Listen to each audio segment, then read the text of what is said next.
Mencionando agora o Rio de Janeiro, no Rio a polícia vai ouvir o miliciano Orlando Curicica e apurar a atuação dos agentes citados no caso Marielle Franco. Entre eles, o Rivaldo Barbosa, então chefe da Polícia Civil do Rio, o Geniton Lages, então chefe da Delegacia de Homicídios, e o comissário Marcos Antônio Barros, o Marquinhos da DH.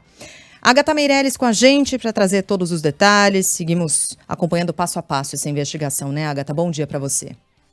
Oi, Sheila, bom dia para você, Carla, para todo mundo que acompanha a gente. A Polícia Civil decidiu por ouvir esse miliciano depois de tudo que veio à tona na investigação da Polícia Federal. Porque, e aí eu vou trazer para o ouvinte da Band News FM, quem é o Orlando Curicica. Lá no início, quando a morte da vereadora começou a ser investigada, ele surgiu na cena do crime, na investigação, e aí ele chegou a ser preso. Não por isso, mas chegou a ser preso pela atuação junto à milícia. Quando começaram a investigar se o crime tinha alguma relação com a atuação da milícia na Zona Oeste, chegou-se no Orlando Curicica. E aí ele, com medo do que pudesse acontecer com ele, de que a morte da Marielle ficasse nas costas dele, ele começa a entregar todo o esquema de dentro da delegacia, de dentro da Polícia Civil, e começa a falar tudo que ele já tinha vivido junto com o delegado Rivaldo Barbosa e os outros investigadores. E aí eu separei um trecho do depoimento dele para Polícia Civil, para a Polícia Federal. Ele falou, ele passou a chefiar as 3 DHs, divisões de homicídio, e ele está se referindo ao delegado Rivaldo Barbosa. É como se fosse uma polícia civil dentro da polícia civil. Era muito mais fácil, ele fala, para você extorquir. A contravenção nunca parou de matar, ela mata até hoje. A diferença é que ela hoje não é investigada. E aí, além de falar sobre isso, fala sobre o pagamento de propina dos homicídios que não foram investigados, e é por isso agora a Polícia Civil decidiu que vai ouvir o Orlando Curicica para ver se, além de falar, ele também tem provas do que está dizendo. Fato é que, por exemplo, algumas pessoas já começaram a questionar todas as investigações envolvendo o delegado Rivaldo Barbosa. A mãe do menino Eduardo, de 10 anos, Eduardo foi morto com um tiro na cabeça, um tiro de fuzil que partiu da arma de um policial lá em 2015. Na época, a Delegacia da Barra, a Divisão de Homicídios da Barra, é que estava investigando o caso. Chegaram a pagar um hotel para a mãe do Eduardo ficar próximo à delegacia para acompanhar de perto as investigações. Fato é que nunca foi encontrado quem matou esse menino. E aí agora essa mãe quer que esse inquérito, por exemplo, seja reaberto. O inquérito já tinha sido arquivado. Então tudo isso vai ter que ser revisto pela Polícia Civil, não só como forma de atuação, mas também como forma de resposta para a sociedade que vê um delegado sendo preso, um investigador sendo preso e que ele estava atuando durante muito tempo. E aí o primeiro passo é ouvir o miliciano Orlando Curicica. A Polícia Civil já disse que abriu também instaurou um inquérito para pedir que expulse o delegado Rivaldo Barbosa. Esse inquérito pode resultar na demissão do delegado e dos outros envolvidos de dentro da Polícia Civil, pessoal. Sei que a gente já falou bastante sobre isso, né? Mas quando se tratam de atitudes ilícitas e criminosas dentro do alto comando de uma Secretaria de Segurança, no caso do Rio não tem, mas é a chefia da Polícia Civil do Rio de Janeiro, do comando de uma delegacia de homicídios, parece que fica tudo perdido. Tudo que se investigou parece que se perdeu.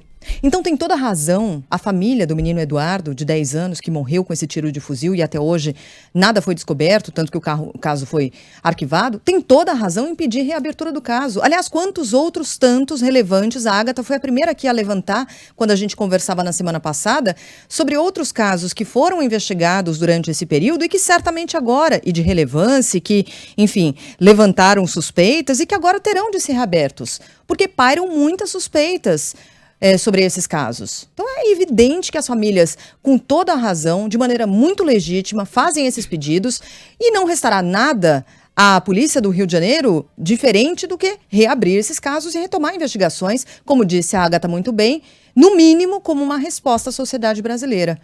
Então a gente vai ter de seguir acompanhando e resgatando essas histórias todas que ficaram pelo caminho nesse período, né? Eu estava lendo um artigo aqui do Intercept Brasil, e aí as pessoas podem dizer, artigo de jornal de esquerda, né, veículo de esquerda, e o início desse artigo, que foi publicado nessa semana aqui, assinado pelo Orlando Calheiros, ele aborda justamente um questionamento que surgiu aí nas redes sociais, e claro que a gente está falando também de linhas políticas diferentes, sobre família Brazão.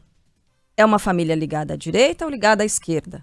porque a gente sabe que são políticos, é uma família de políticos tradicionais, houve o apoio desses políticos para a eleição do presidente Lula no Rio de Janeiro, pelo menos, né, houve essa campanha, mas ao mesmo tempo se percebe que há uma ligação muito forte também com a milícia, que é mais ligada à questão da segurança e tem tudo a ver, tem íntima relação com o conservadorismo, né, com esses partidos de direita ou extrema-direita. Então, o que diz basicamente aqui no artigo do Orlando Calheiros, Domingos e Chiquinho Brazão são a prova de que tudo no Rio de Janeiro passa pela milícia.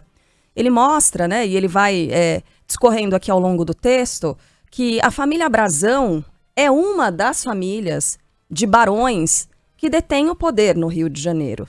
E é um poder em diferentes instâncias. Em determinado momento do texto, ele diz assim, olha, não por coincidência, quando a gente olha para a investigação do assassinato da Marielle Franco, a gente percebe a presença desses personagens atuando em todos os momentos do crime, na motivação, na execução, na pavimentação da impunidade, cada qual com seu espaço, cada qual com a sua função. Eles têm tentáculos espalhados por todo o poder no Rio de Janeiro. Eles têm tentáculos espalhados na Assembleia Legislativa, eles têm Tribunal de Contas na mão mesmo, a Polícia Civil e, obviamente, tem também o poder paralelo. Então, é uma das famílias de barões do Rio de Janeiro que tem a cidade, o funcionamento da política e, infelizmente, a população como reféns. Se esses caras decidem abrir a boca, aí a coisa fica feia, né, a cara da Agatha Meirelles. Se existir, se houver, se eles toparem... acho que travou a imagem, por isso que ela tá com essa cara. Se houver delação premiada nesse caso, se eles topassem falar, dar com a língua nos dentes, o que é muito difícil, né, Sheila? Porque aí é a questão de sobrevivência. Aí o castelo de cartas possivelmente cairia. E ele é grande. Mas é tanta gente envolvida, mas tanta gente envolvida que é até difícil se imaginar que uma delação como essa aconteceria, Agatha Meirelles. Ô, Carla, e aí deixa eu te trazer um exemplo prático sobre isso que você está falando, sobre eles estarem em todas as instâncias. O Brazão aqui no Rio, quando ele chegou a ter uma secretaria na prefeitura. E aí os 15 funcionários que ele indicou, eles foram exonerados só depois da prisão.